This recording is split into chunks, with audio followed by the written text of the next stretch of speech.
மதுரை மாவட்டம் உலகநேரி பகுதியில் அரசு பள்ளி மாணவிகளை மூதாட்டி ஒருவர் தாய் போல அரவணைத்து பேருந்தில் வீட்டிற்கு அனுப்பி வைக்கும் நிகழ்வு நிகழ்ச்சியை ஏற்படுத்தியுள்ளது.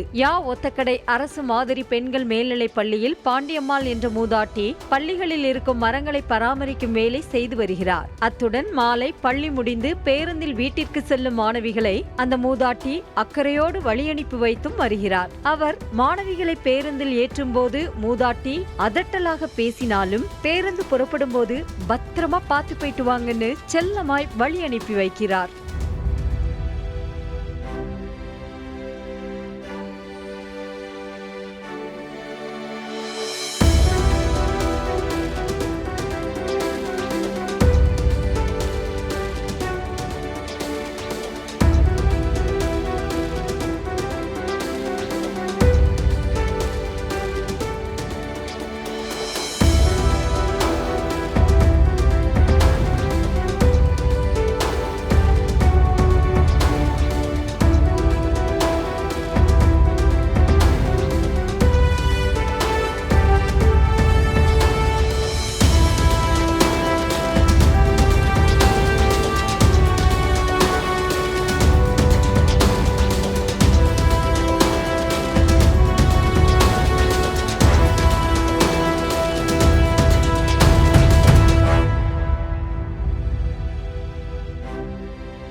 செய்திகளை உடனுக்குடனும் துல்லியமாகவும் தெரிந்து கொள்ள சப்ஸ்கிரைப் பண்ணுங்க.